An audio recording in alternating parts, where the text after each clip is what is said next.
కానీ దురదృష్టవశాత్తు ఇవాళ ఏబిఎన్ ఆంధ్రజ్యోతి పేపర్లో కొత్త పలుకు పేరిట వచ్చిన వ్యాసం చాలా చాలా బాధాకరం. నాలాంటి నిజమైన కాంగ్రెస్ వాదులకి గాయపరిచే విధంగా ఉంది. ఒక్క మాటలో చెప్పాలంటే ఇది ఒక కుట్రపూరితమైనటువంటి వ్యాసం. ఎంత అనుభవం ఉన్న మీరు రాహుల్ గాంధీ గారి యొక్క తీరుని అర్థం చేసుకోకపోవడం చాలా బాధాకరం.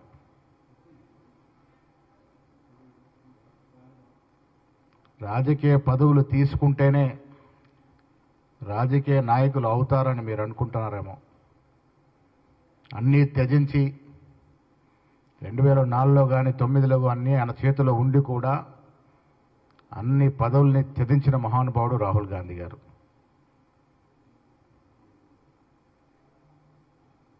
రాహుల్ గాంధీ గారు ఏం తప్పు చేశారని మీరు ఇవాళ మీ వ్యాసంలో ఆయన అంతా తక్కువ చేసి చూపించారో నాలాంటి వాడికైతే అర్థం అవ్వట్లేదు. ఇది కొత్త పలుకులా లేదు, ఇది ఒక మోడీ పలుకులా కనబడతా ఉంది మాకు.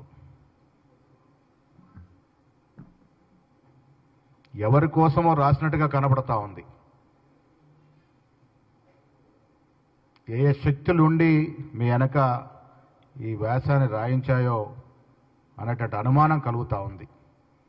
అందుకని మీలాంటి అనుభవజ్ఞుడు భారత్ జోడో యాత్రకు ముందు మీ సలహాలు సూచనలు మీరు రాహుల్ గాంధీకి ఇచ్చినప్పుడు ఈ సమాజం కోసం రాహుల్ గాంధీ చేస్తున్నటువంటి కృషి మీరు కొనియాడప్పుడు అవన్నీ కూడా గుర్తొస్తూ ఉన్నాయి. ఎవరిని ఉద్దేశించి ఈ వ్యాసం వచ్చిందో, ఎవరిని పెంచేందుకు ఈ వ్యాసం వచ్చిందో, ఎవరి లబ్ధి కోసం ఈ వ్యాసం వచ్చిందో ఒక్కసారి తెలంగాణ ప్రజలు ఈ వ్యాసాన్ని చదివి అర్థం చేసుకోవాల్సిందిగా మనవి చేస్తా ఉన్నాను. ఈ దేశంలో నెహ్రూ అంటే ఇండిపెండెంట్ ఇండియన్ ఇంటిగ్రేషన్, ఆ దశగా వారు పనులు చేశారు.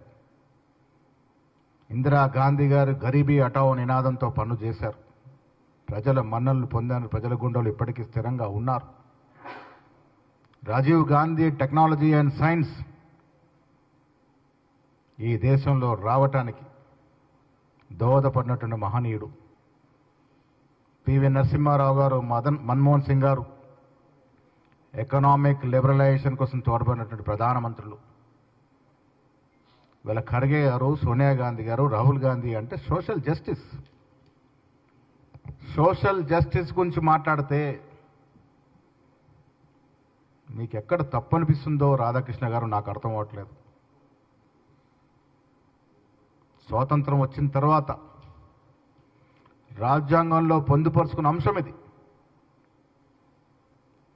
ఎన్నేళ్లు మరుగుపడిన అంశాన్ని ఇవాళ రాహుల్ గాంధీ భారత్ జోడో యాత్ర తర్వాత కన్యాకుమారి నుంచి కాశ్మీర్ వరకు పర్యటన చేసినటువంటి రాహుల్ గాంధీ ప్రజల సమస్యల్ని అవగతం చేసుకొని,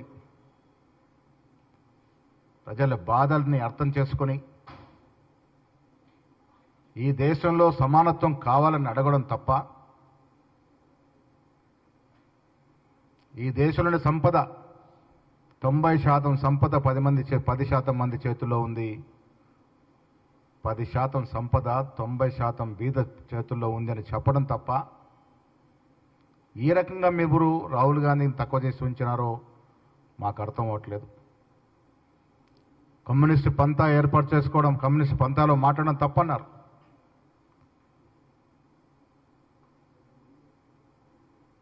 కమ్యూనిస్టు ఇవాళ అధికారంలోకి రాకపోవచ్చు, కానీ కమ్యూనిస్టులు కోరుకుంటుంది ఏంటి? సమానత్వం కదా. వీళ్ళ మోడీ కోరుకుంటుంది దేశంలో. ఎందుకోసం వారు పెద్దవారు అవుతారు?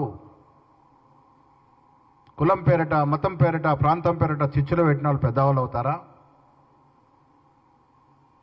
వారి ముందు సమానత్వం కావాలని,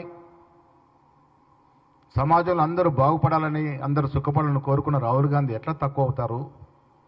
ఒక్కసారి అర్థం చేసుకోవాల్సిన విజ్ఞప్తి చేస్తూ ఉన్నాను.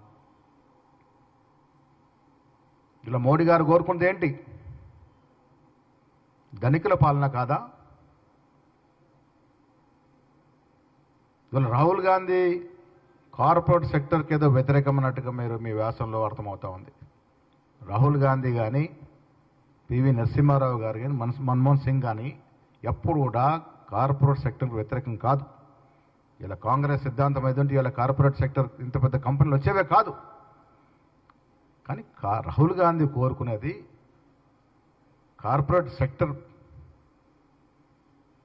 కొంతమంది చేతుల్లోకి వెళ్ళడం, వారు దీన్ని ఎక్స్ప్లాయిట్ చేసుకోవడం, తద్వారా లబ్ధి పొందడాన్ని రాహుల్ గాంధీ వ్యతిరేకిస్తూ ఉన్నారు. కార్పొరేట్ సెక్టర్ని ఎక్కడ వ్యతిరేకించలేదు. కాంగ్రెస్ పార్టీ సిద్ధాంతం, మూల సిద్ధాంతమే సమానత్వం. అలాంటి సమానత్వం కోరుకున్న రాహుల్ గాంధీ గారిని చిన్నదిగా చేసి చూసి ఎవరి లబ్ధి కోసం మీరు చేస్తున్నారో ఒకసారి అర్థం చేసుకోవాల్సిన విజ్ఞప్తి చేస్తూ ఉన్నాను.